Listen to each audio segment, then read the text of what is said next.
Happy to be joined by former UFC champion and Mr. PFL himself, Randy Couture. Of course, we got the Challenger Series going down on Friday. Randy, how are you? Doing very good. Just got into Orlando here, getting settled in for the second chance fights tomorrow in the PFL Challenger Series. It's the last of the Challenger Series fights. So excited to be finished with the Challenger. We got a lot of great talent that came out of this season. So pretty awesome. Yeah, just kind of looking back, how cool has this experience been, being able to, find that, next contestant in the regular season? I mean, it's been really impressive. We saw two athletes come out of the Challenger Series, come all the way through the regular season. Carlos Leal made it all the way to the semifinals, came up a little short in the semifinal match. Delano Taylor all the way through to the finals, came a little bit short in the final, but two amazing competitors that came out of last year's Challenger Series, and looks like there's even more amazing talent coming out this season. So pretty amazing. Yeah, really excited for it. Two names that kind of stand out for me. Evelyn Martin's obviously a lot of, promise there, but Chris Brown, someone I know fought in PFL last year, LFA champion, a training partner of Holly Holmes. I don't know if people know this. Chris has been, one of the mainstays at Jackson Wink. Just how excited are you for him to get some redemption and potentially make it in the season? Well, I think he's going to do great. Obviously, that's a great camp. Greg Jackson's an amazing guy. I got to work with him on several occasions. I have a lot of respect for him and that entire camp. And certainly Holly Holm is at the top of the list in the women's divisions for sure. So good for him. I'm glad he's came through and got the nod this year. Yeah, it's going to be a good one. And then we got the regular season right around the corner. And one of the fights I'm really excited for is that Shane Burgos and Olivier Aubin-Mercier. Are there any fights that have been announced that you're kind of getting amped for? We're already seeing some of the matchups come to fruition. Yeah, well, that's going to be a great one. Mercier is just one of those calculated fighters. I like that cerebral approach to the sport. He lays out a game plan. He manages to stick with it. And 9 times out of 10, it works for him. So he does an amazing job. That's going to be a great fight. I mentioned it there, former UFC champion in the heavyweight division as well. We have a new heavyweight champion in the UFC with Jon Jones. I know we had spoken before that fight. How impressed were you with Jon's performance, getting it done in under 2 minutes over Ciryl Gane? Yeah, I thought Ciryl would have given him a bigger challenge, would have let his hands go and showed some of that power that we're used to seeing in the heavyweight division, but it didn't go that way. Jon got the job done. Do you think Ciryl needs to make some big adjustments there? Because again, people I think felt like it would be more competitive. It wasn't. Some people are saying he's got to maybe go to a different camp. What did you sort of take away from that performance from Ciryl? I don't know. Anytime you have a loss, you get a setback like that, you have to face some adversity. It forces you to analyze that tape, to look at what you're doing, what your training regime is, where your camp is at, and make the adjustments necessary to come back and be stronger. That's why losses are important. They're important part of our journey. So I'm hoping that Cyryl's doing exactly that, analyzing where he's at, where he could have done better, and getting about fixing those shortcomings, and he'll be back. He's a tough character for sure. And we also haven't spoken since Islam Makhachev defeated Alex Volkanovski. Very close fight, I think closer than people expected. What did you make of Islam's performance in that fight? He did a great job. Volkanovski is no slouch, man. That guy is a tough cat. So he did a good job pulling through that. That was a very competitive fight. Yeah, fun one to watch. I know there was this debate when you were fighting as well, but this pound for pound thing, right? Obviously, Jon Jones is now #1. It was Volkanovski before. Some people felt like Islam should have been #1 because of defeating Volkanovski. But what do you make of that whole debate? Because I'm sure you've heard it your entire career. Yeah, it's such a subjective thing. There's so many variables. Especially when you start comparing weight classes, the smaller guys versus the bigger guys. In some ways, it's comparing apples and oranges. They're just technically and tactically different. I think, to be considered on the list, it's not about just what you do in the cage. There has to be, a clean slate on the outside of the cage and the stuff you do to represent the sport and represent your community and all of that as well. And so, I weigh in on those things a lot. And in my opinion, that kind of reduces the luster of Jon Jones in that discussion, but that's just my opinion. So if Jones isn't #1, who is your #1 then? Again, this is all subjective. Again, I want the natural opinion. I don't know if I could come up with a #1, honestly. Yeah. Okay, well, let me ask you this then. With Islam defeating Volk, should he be ahead of Volkanovski, or do you weigh the fact that Volkanovski had more title defenses at 145? Should that put him ahead of Islam with the fact it was a close fight? Well, I mean, what are we talking about here? Who's the best right now in this moment? Are we talking about the GOAT, the greatest of all time? That's a different This discussion, right? moment, pound for pound. Yeah. Yeah, So this moment, I mean, you got to talk. You got to talk about the guy that won, the guy that came through and faced that adversity, solved the problem with that guy that was standing across the cage from him, and he solved the Volkanovski problem. So, I mean, he's got to be in the discussion for right now, for sure. absolutely. And then we have that Israel Adesanya and Alex Pereira rematch. Really interesting with the fact that I think Adesanya was winning the fight, and then Pereira out of nowhere just knocks him out. What do you make of that rematch that's coming up here next month?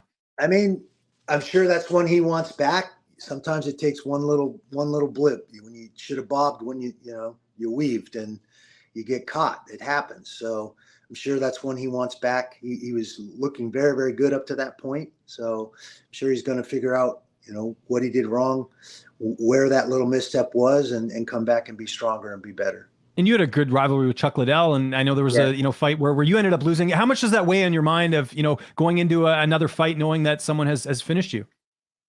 I think anytime there's a knockout, there's a mental hurdle there. You have that little trepidation. Oh man, what if that happens again?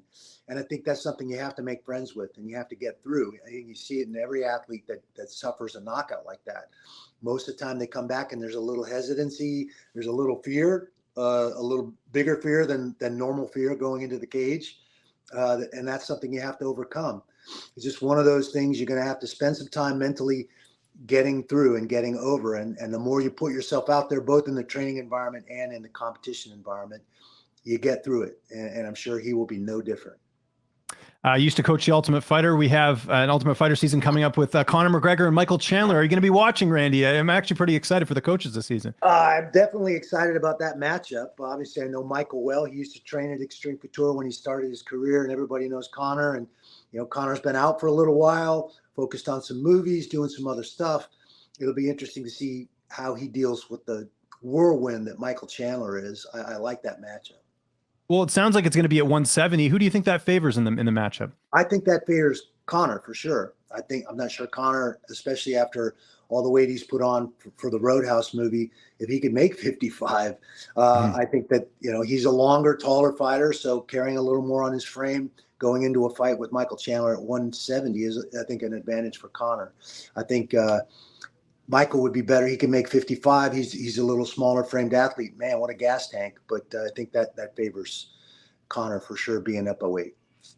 Do you think Chandler will use his wrestling? Because that seems like a path to victory for him. Maybe playing a bit of fire if you're trying to stand and trade with Conor. Just knowing Chandler, do you see him using it and going for the win, or do you think he's going to go more for the entertainment factor? Well, he has a tendency to want to be exciting and to let it hang out there. It's one of the things I love about him. But I think he's looking at this fight. He's going to calculate what he needs to do. I think Chad Mendes and Nate Diaz and certainly Khabib laid out the blueprint for beating Conor and making it difficult on Conor. And that has to do with taking him down, making him struggle off his back. Chandler absolutely has those abilities, national champion wrestling from Missouri, an amazing team and teammates that came out of that Missouri squad. So, you're talking about Ben Askren, Tyron Woodley. I mean, there's a plethora of guys that were amazing on that team. So I think you're going to see Mike Chandler figure it out. He's going to go back to his roots, use that wrestling, put Conor on his back, and make him fight from there and see how he does. Sticking with wrestling, did you see Bo Nickal's UFC debut? I'm sure you've been hearing a bit about him because he's obviously a standout wrestler that's transitioned to MMA. Yeah, Bo is an amazing competitor. I watched him for years at Penn State. He was one of those exciting guys. He always went out there wide open, was a pinner, tried to find a way to finish every match he was in, and he has that same attitude about MMA. He's going to be a superstar in this sport, no doubt about it. Do you see that championship potential? I know it's early, but I mean, just the way he's going out there and winning his fights very quickly. He's at a great camp at American Top Team. Like, do you see that potential of him, getting to that pinnacle and like you said, a superstar? I absolutely see that potential in him. He has that mindset. He's a technical wrestler, and he's looking to be a very, very technical fighter. I want to see a little more striking out of him. That's going to allow him to step across and make guys wrestle him. This was the same side of the coin I had to come from as a wrestler, and learning how to protect my head, protect myself well enough to make guys have to wrestle me. And if he can do that in each and every fight, I think he's going to be very, very tough to beat. I asked Bo this question at the presser. I'll ask you the same thing. What do you make of this Dagestani takeover with their wrestling and MMA as opposed to, the old school American wrestling? What do you make of that? Because we're seeing it with, Islam, Umar Nurmagomedov, or Usman Nurmagomedov. You're seeing it with Umar Nurmagomedov. Like, it seems like there's this takeover that started with Khabib and has continued down the line, so to speak. Oh, it started way before Khabib, but certainly Khabib took it to a new level. Yeah, it's about time. I mean, there's a rich history in the former Soviet Union and a lot of those former Eastern Bloc countries of combative sports, both boxing, MMA, judo. There's a rich tradition there, and Dagestan is no different. There's a lot of amazing athletes and world champions that have come out of that region, and it's a matter of time before they started filtering into the sport of mixed martial arts and finding a way to be professional athletes. So I'm not surprised. I'm actually surprised it's taken as long as it has, but the influx has been huge. We certainly have a lot of Dagestanis that are fighting in the PFL as well. Magomed Kirimov has won the championship a couple times, and we have some amazing guys.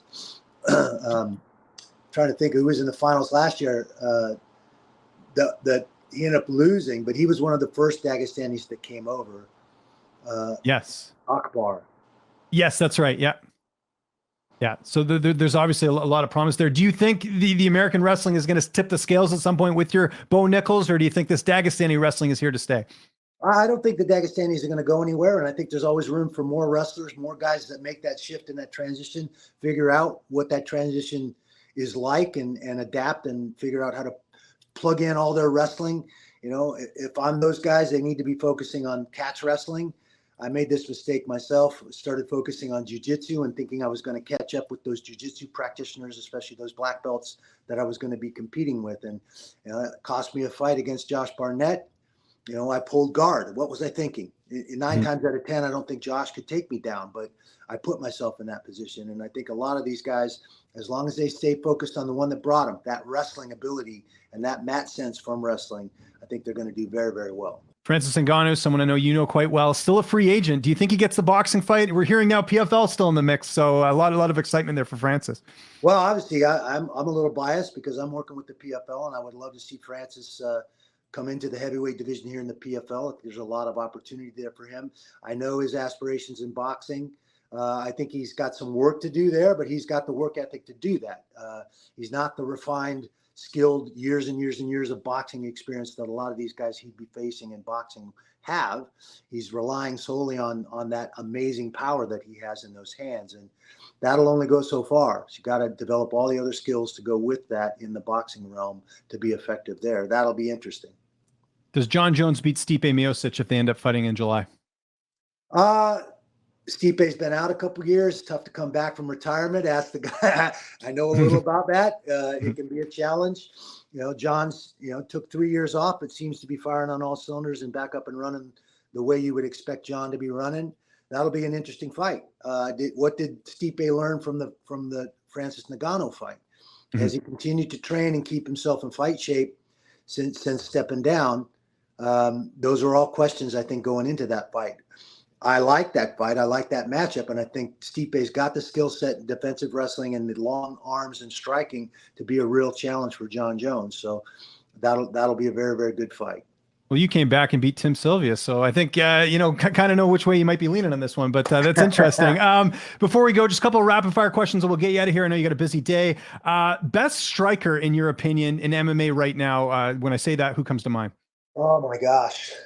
That's currently fighting in MMA right now. I immediately think of Goltsov in the PFL in the heavyweight division. He's an amazing, long, rangy striker. Again, Magomed Kirimov has showed some pretty dynamic striking and the submission skills to go with that. There's so many good fighters right now in all the organizations. You had me at the first name. Best grappler, in your opinion, right now in MMA? Grappler has to be. And I pronounce it. You said his name earlier, but I pronounce his name wrong. The Dagestani kid that just won. Usman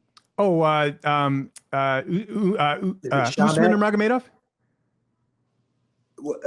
That was a great one as well. Or is Islam Makhachev? Is that who you mean? Makhachev, yeah. I think right now he's the guy that most reminds me of Khabib Yeah. And obviously Khabib made his mark, and he used his wrestling very effectively to beat that guy. Who's the funniest fighter? Funniest? Man, I would have told you Mike Pyle when Mike Pyle was fighting. He was one of the funniest guys to be around ever. Okay. I'll take that. I'll take that. Who would you want to go to dinner with the most? Any fighter you could go to dinner with them. Who would it be? Man, trying to think of who would want to. You know, it would be fun to sit down with Francis. Everybody thinks I talked to Francis and got in Francis's ear about all this stuff with the UFC, but the truth is I haven't spoken to Francis about any of this stuff. I did talk to Eric Nixick, obviously one of his head coaches, about my experience and how things went when I came through the UFC and had my dust ups with the company. Not surprised the way that's turned out, but I never actually did sit down with Francis and talk to Francis about any of that. So that might be fun. That might be interesting. Who would you want to have by your side in a street fight? Any fighter? My guy always, Jay Haran. Love it. Mr. Roadhouse. Makes sense. Makes sense. Yeah. Who has the highest fight IQ? Man, you mentioned Stipe, and I was always very impressed with the way Stipe approached this sport, the cerebral approach he took to this sport. I like that approach. I think the other one you got to talk about is Kayla Harrison, who made the transition from judo and has put herself out there and learned all the other skills and all the other things that she needs to be a world champion, and done an amazing job. And coming off of facing some adversity and losing to Larissa Pacheco in the finals last season, I thought she did that very, very well. She took it as a champ. I think that, again, you talk about one of the greatest of all time. It's not just about what happens in that cage, but how you respond to that adversity and how you are outside of the cage as well. You can make any fight right now. Which one would you make? What's your dream fight that you'd like to see? Oh, man. Well, selfishly, I would like to see Francis Ngannou and Jon Jones. There we go. Excellent answer. Randy, thank you so much for the time. PFL Challenger Series, Week 8, this Friday, Fubo TV. You got to check it out. Thank you so much, Randy. I wish you all the best. Pleasure, man. Thanks for having me on.